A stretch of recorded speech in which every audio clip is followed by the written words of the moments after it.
Hi, everyone. Welcome to the fifth edition of our virtual series with DevFest. Today, we have a wonderful speaker to talk about Firebase. And before that, let me just introduce the community.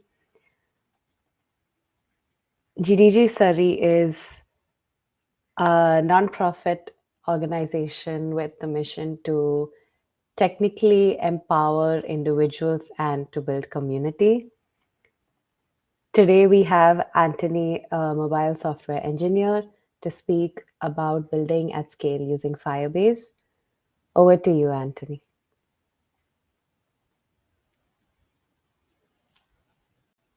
Thank you so much. Okay, I will share my screen just a minute. Okay,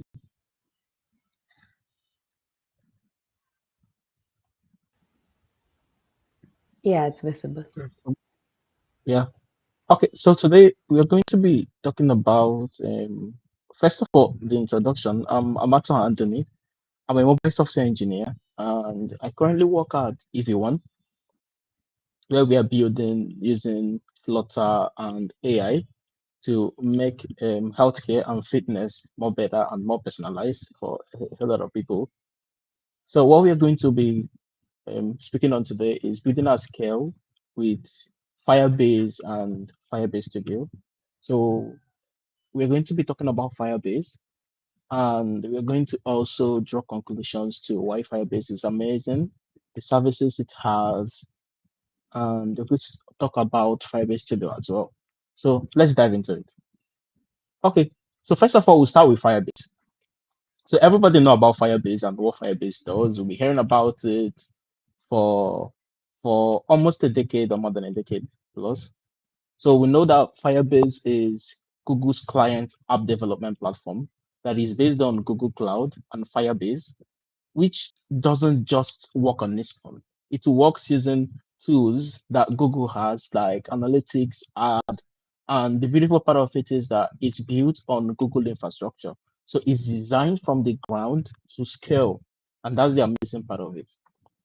So Firebase is, as I mentioned, Google App Development Platform, and it works on the client side. Is for On the client side, it is used for app development, and this particular see it as what will I see it as a powerhouse that you can actually use to build the whole infrastructure of your app. So it comes with a whole lot. And the beautiful part of Firebase is that Firebase is not just designated for a particular platform, is is supporting various platforms like iOS, Android, web, C++, Unity, even Flutter, which is where my specialization falls in mostly. And Firebase comes shipped with products that or it comes shipped with um infrastructures that can facilitate your full app development from the build to the run side of things. So if we move over to just a second, exactly. So if we move over to the build part of things, figure that on Firebase products, we have two sections, which is the build.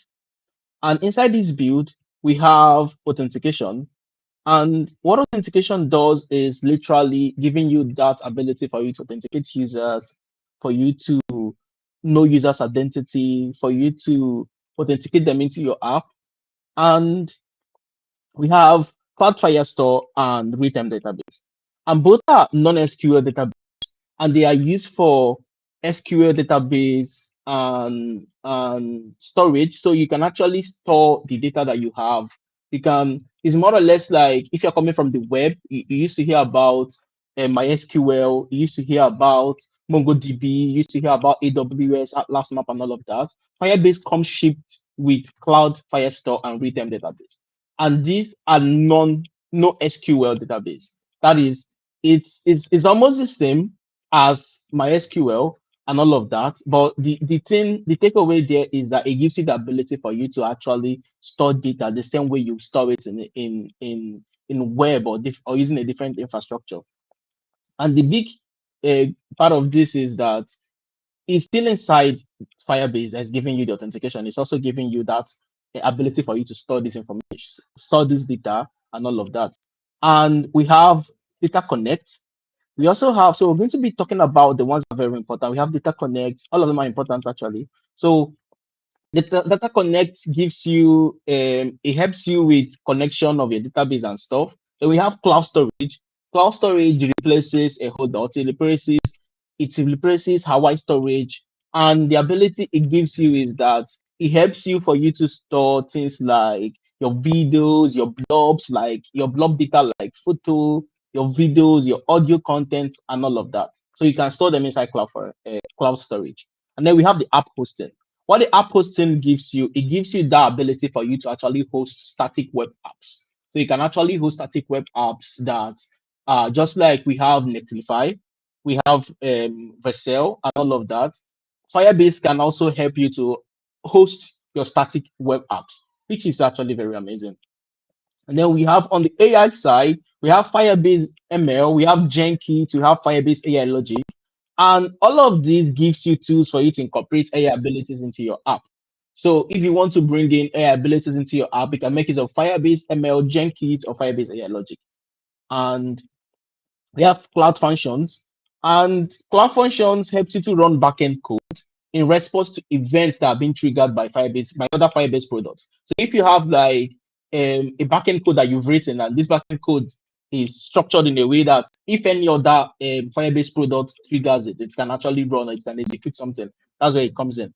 And then we have another one that's called AppCheck. So AppCheck helps to protect your API resources from abuse and preventing unauthorized clients from accessing your backend resources. So if you are building, you also don't want something that you built to have external interference and misuse and all of that. So that's where the AppCheck comes in. And then we have extensions. Extensions helps you to deploy functionality into your app quickly with prepackaged solutions. And that's very amazing. And then on the run part of things, we have on the run part of things, the first thing we have is, just a minute, we have Crashlytics, we have performance monitoring, we have Google Analytics. And what all of these do in the nutshell is, why you've built, you want to make sure that the app you've built or the solution or the product you've built is continuously running. It's not having anything that is stopping it or giving it a hindrance towards performance and all of that. So on the first part of it, we have Crashlytics. And what Crashlytics does for you is more or less like bug reporting or bug what would I call it? Bug monitoring. So when you've deployed your app and your app is in the hands of your user, you want to we want to make sure that if a user experiences anything like a bug or a crash screen or anything relating to that, or them not getting exactly what they want, you can get prompt notification. This prompt notification gives you the screen that caused this, gives you even the line that caused this, giving you an ability for you to have an insight or an overview or a quick overview towards the cause of this error.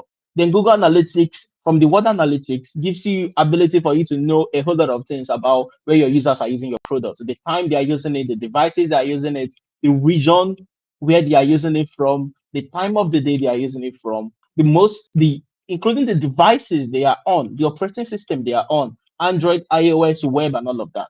You get to know about it. And this whole thing is just tailored towards making sure that you know that your app is running very well. And this is very, very amazing. So we have the test lab. The test lab is used to test those fixes. So say this now, you've you've noticed an error using Crashlytics, and you've you've debugged the error, and you've done all of that, and you want to make sure that you test this on all of the devices and know that there is nothing that is hidden anywhere or something that is good on this device or not on this device. That's where the Tesla app comes in. And then I personally use app distribution much. So app distribution gives you that ability to your app. So see what I do on the number. So when we building our app and then we want to distribute to QA engine, most people a pipeline that is set up.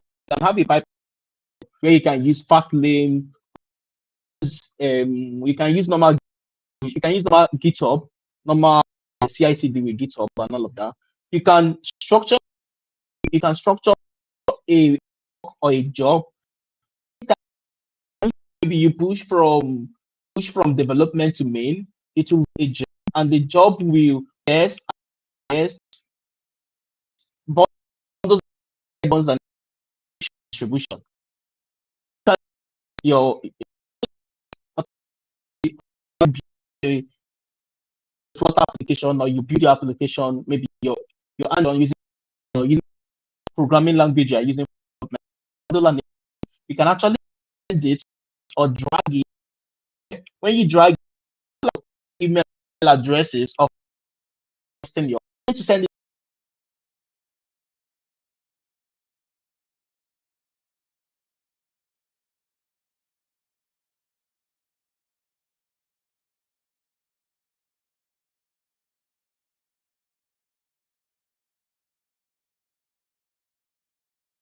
or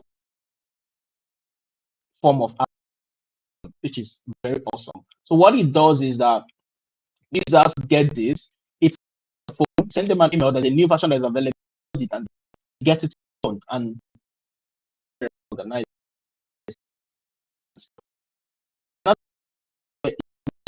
Class messaging will be moved. You have testing. So testing, so messaging, if I go to cloud messaging, it's for sessions. If subscription stuff, that's your, if you want to handle notification. Then we have A/B tests before. So you can use A/B testing to test maybe a particular feature. You can use it to test a particular section, make sure that it works.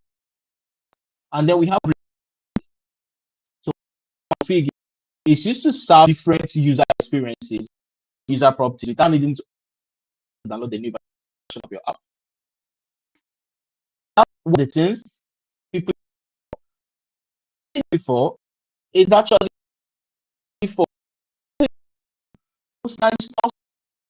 of many variables and also variables. So literally all of this depends on your use case and what for. That's only where it comes in handy. So all of this is brings to the picture. Then Firebase Studio. So the question is what Firebase about? Firebase Studio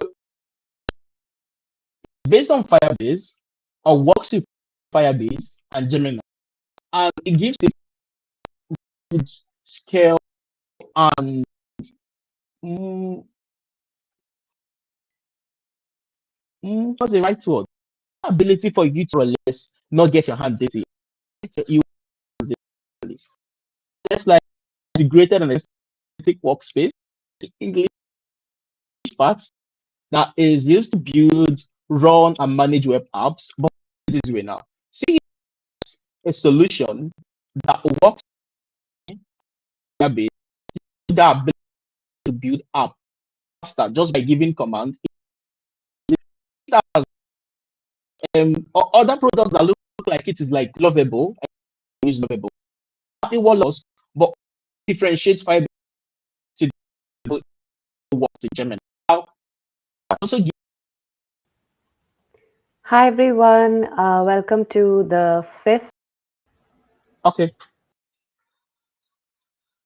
Okay, so I was mentioning something about questions that we some of the questions that we get to ask, some of the questions that are compelling that we ask when we are building our product, and some of these questions are what are my technology tasks stack, and we also get to ask what are my dependencies, what I'm building, is it secure, is it scalable, is it performant? We have all of these questions that we get to ask, and depending on the product you're building, we get that there's a whole lot of variable questions we need to ask. And these questions are questions we ask even before we build or even while we are building. And that is something that people get overwhelmed during the course of building a product. And that can lead to even elongated time towards building. You can plan to build in 6 months, and because of building, let's say you're building a fintech product and you're building, and then you maybe last month, while you guys are using a particular method or a particular infrastructure, you heard something about loopholes, or you heard something about security breaches, and then these people are using this particular authentication flow, authentication method for it, and then you get all scared and all of that, and that can draw you back. So all of these questions are questions that are varied depending on what you're building and stuff, and it can seriously get overwhelming.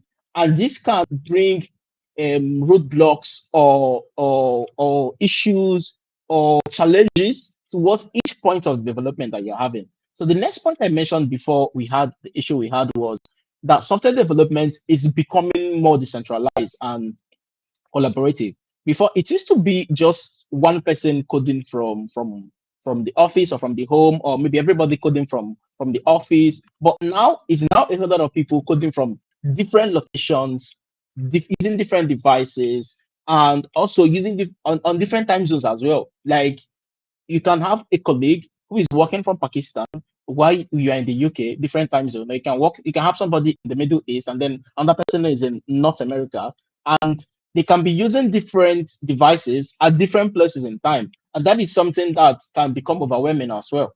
And then the next part I mentioned is that AI assistants and powerful LLMs are completely changing how we build and develop apps. So I know every single person is going, or every professional or individual is going through this AI phase. And this AI phase is completely defining how we build apps, literally. It's defining how we ship products, how we debug, is is is changing how we even build features as well. Even the time frame allocated by product managers on how to debug. So if a QA raises a bug, there is even a shorter amount of time that is being given to you.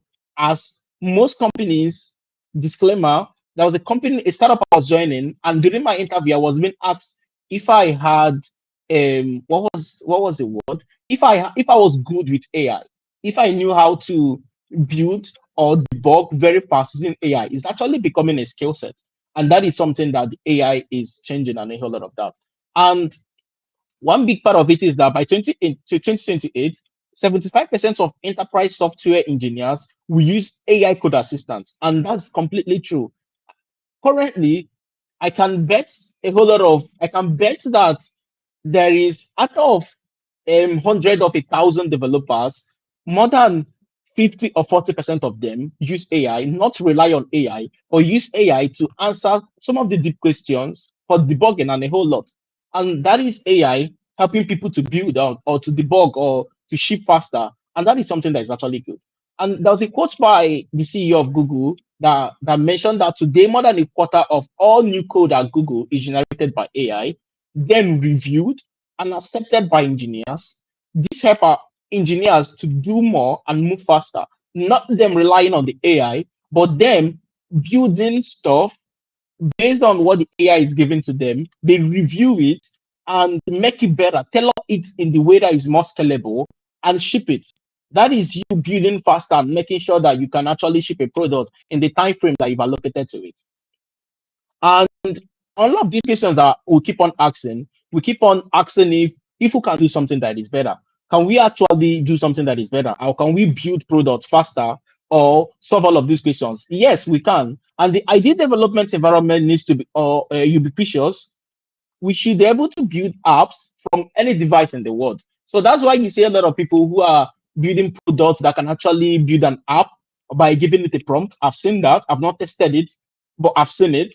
And that is you building from a device. You see people building from their tablets, building from their laptops, and all of that. And that thing is integrated. You and I should have easy access to integrated solutions. That is one. Not individual puzzle pieces and all of that. We need to be able to figure out how to combine everything we have in order for us to ship product faster. And assistiveness is also part of it. So AI assistance, it shouldn't be limited to coding scenarios or tagged as an afterthought. It shouldn't be something that we rush to when we have an error or when we need to debug something. It needs to be something that is thoughtfully woven throughout the entire process of the software development lifecycle from the beginning. And that is why a whole lot of people use Copilot and Gemini Assist and a whole lot of that. And we have the collaborative part. Software development has always been a collaborative activity, and we need to ensure that our tools here gives us that ability for us to handle having people who are on different devices, different locations, and different time zones. Okay, we don't have much time remaining, but let's move on to it. So we have us going to test what we have on Firebase Studio. So we want to make sure that we have as much as little choice that we have while building our app. So while we are building app using Firebase Studio, it comes with two kinds of views: the AI-centric view and the code-centric view. What this does is that when you're on the AI-centric view, it's more or less like you talking with Gemini or talking with ChatGPT, the one we are very used to. It's more or less like you talking with Gemini and you're like, telling Gemini to do this, telling Gemini to do that. It gives you this code. You test it. It's not good or it's not as you want it. You tell it to tell it again. That is AI centric view where you just talk with the AI, upload stuff and that, upload PROD and all of that and FROD. Then we have the code centric view where you don't just give this command, but you also view the code. So you also view the code using VM and made changes to it. And that is actually very amazing. So we're going to see Firebase Studio in action.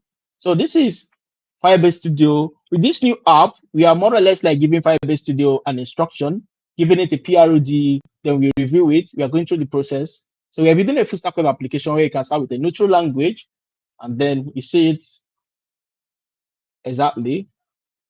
So at the end of the day, it goes through all of that process, generates the code for us, then we modify it as we want, we chat with it, then we deploy it. So the big part of it, or the takeaway for this is that because we are using Firebase Studio, and Firebase Studio has all of the whole features Firebase has, we are able to host using Firebase hosting, we talked about earlier. And that's the big part of it. So this is it going back to it and all of that. And we can prototype quickly to get a Next.js app with Jenkins for agentic features that is connected to Firebase. And the fully integrated application is backed by Next.js, connected to Jenkins, and has agentic features. So what we built has both AI abilities. That's the right word. It has AI abilities for us to do image recognition and stuff relating to that. And because we are using Firebase Studio, as I mentioned, we can easily deploy. We can easily use Firebase and deploy it because it's a static web application. We can deploy it to the web and we have it. And as quick as it is, we have what we've gotten. We can iterate over it. And one thing we also need to pay attention to is that Firebase Studio is not just for existing code bases. We can actually build on top of any stack as we have Nix installed, which is 120 plus packages. And that gives us ability for us to work with new code bases and existing code bases. And Firebase Studio supports IDE view, which lets you bring in existing code base or existing projects that you can actually configure using Nix ecosystem. For those that aren't aware of Nix, it's probably one of the most supported package ecosystem in Linux world, and is okay. You can say that there are a few packages that meet your specific dependency needs and all of that, and Nix can actually do like handle supported package ecosystem and all of that. It's literally, so what Nix is that it is the most supported package ecosystem, and this is facilitated by Firebase Studio, and it's very amazing, sincerely. So we have Firebase Studio, like you can also know that in every workspace in Firebase Studio, it is backed up by a fully featured IDE running in full VM. So you have like this more or less looks like Android Studio or VS Code, where you get to run command on the terminal and do all of that. It could be anything from setting up things or configuring databases, running Docker files and all of that. All of this is facilitated on Firebase. And it gives you that environment for you to feel like you're actually writing code. Not you're writing code actually. It's not like it's giving you the feeling. It gives you that ability in a similar environment. So if you are a web developer, if you're a software engineer, or you've not written code before, you can actually use the AI centric view and give all of this command. But if you're a software engineer, it gives you that ability for you to feel as if you are writing with VS Code or Android Studio. And as of today, Firebase Studio is making use of Gemini 2.5, has improved UI generation, has Figma imports. That is one beautiful part we're going to talk about. And that beautiful part of it is where we are going to talk about builder.io.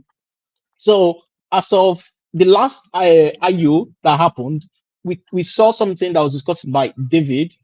Yes, if I got that name correctly. Yes, I think so.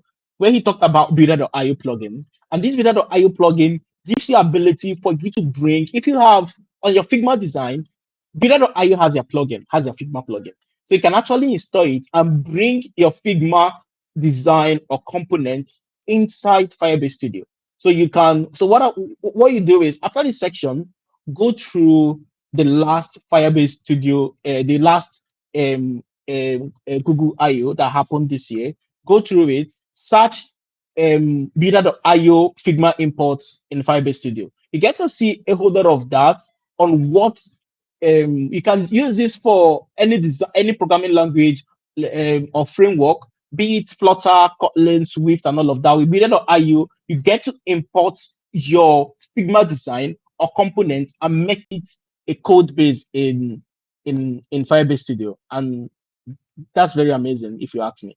Then on the other part of things, we have a place where you get to check all of the products people have in Firebase Studio. So you can be the LOI slash Firebase hyphen studio hyphen project hyphen showcase. You see what people are building using that same URL. You can also upload the one you built. And we need to know that Firebase Studio is not just something that is what's the right word? It's not something that is experimental. It's something that people are using to build. I personally have used it, and it's something people are using to build production ready apps. And that is something that, if being used very well and being utilized very well, can fast track can fast track app development and launch time. Thank you so much.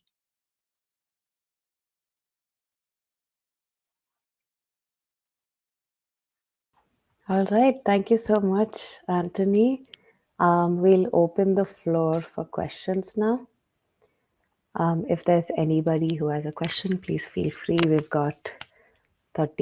We've actually got 40 more minutes for the session. Do we have any questions?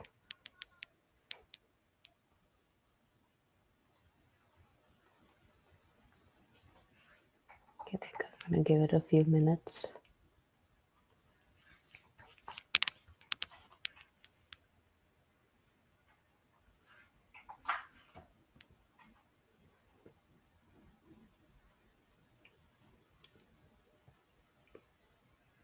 Okay. Looks like we don't have any questions. Thank you so much, Anthony. I think you can share your LinkedIn with the group in case they want to connect with you regarding just sharing more on Firebase. And Okay. I think with that, we conclude our event. Thank you so much, Anthony. Thank you so much for your time. I know it's very tricky working across time zones, but I'm so happy that we could find some common ground and finally make this work. Definitely. Yeah. Thank you so much. If you have any links you want to share with the group, please feel free to do that. Definitely. Okay, give me a second. Let me get Builder.io. Give me a second. Okay, so Builder.io, they're constantly doing a whole lot of webinar and a whole lot. So it gives you Builder.io is changing. I don't work with them. I'm not advertising for them. You know, one beautiful part of we being a developer is for us to find something that can make our work easier. That's why computer came into the picture, right? To make our job easier, to make calculation and stuff easier. Now we are engineers, so we want to be able to make our job as engineers easy for us. So that's why Firebase comes into play, and that is why AI is also in play as well. So if you're a mobile engineer or you are a web developer and you want to build projects, and this project you want to build has a PRD, you have a PRD where you described everything you have, or you have a product design on Figma where you've structured everything. You can use Builder.io plugin and work with Firebase Studio and bring all of this to code. Even without that, you can use a PRD with Firebase Studio. There is one that was done by a friend of mine where he wanted to build a static landing page for a real estate company. What he did was just to ask them for that brochure. So they had this brochure they give to people that detailed everything they did, they used to do in the office and all of that. So what he did was he brought a PDF file. He used AI Studio. So there is AI Studio and there is Firebase Studio. Both are doing almost the same thing. Almost the same thing. Give me a minute. I use AI Studio. AI Studio. Let me get it out and send you the link. It's also by Google. Just a second. Exactly. I'm sending it to you now. Copy link. Exactly. Oh, the link is a lot. Give me a second. Let me open it. Wow, this link is a lot. Pardon me. So I'm going to see you. Yep, since we have little time. So the link is a lot. So it's just AIC that you can just Google it. So he had to bring in the PRD as I mentioned. Not PRD, sorry, the brochure of the real estate, upload it there, then gave command regarding to color, font, style, and all of that. And voila, that was it. The website came into play within a few seconds or literally few minutes. He had to he brought in the first structure, and the beautiful part of it is that it can separate the files for you. It can like give you a concept where you don't just like see all of that. It can separate it for you, or even give you that um, code centric view, as I mentioned. And that is very powerful if you should ask me. And it gives you the ability for you to focus on what you need to work on, which is if you are building a product and then you're building a product for the real estate and they were like, they want you to build their landing page. You might not be a web developer. Let's just say you are an app developer, or you're even a product manager, or you're even a social media manager, and they ask you for this. You don't need to be someone who writes HTML, Bootstrap, CSS, or JavaScript, and all of that. With that PRD, you can build exactly what you want, and that saves you cost. If you should go to Upwork and hire somebody to do that, that can cost you, let's say, $1,000 or less or more, but you've saved that money not having more. I can't remember the last time I wrote JavaScript. I can't remember the last time, but I keep on using JavaScript every single day. The more AI gets it for me, the more my brain comes back to this. I know this needs to be like this. I know this to be like that. So you don't need to be too perfect or too conversant with a programming language for you to get it out there or you get a product out there. That is a take home. Thank you so much.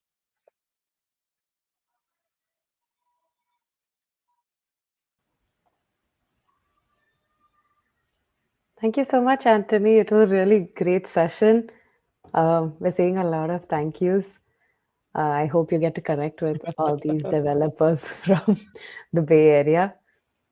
Uh, Definitely. yeah, with that, we conclude the session. I will stop recording now.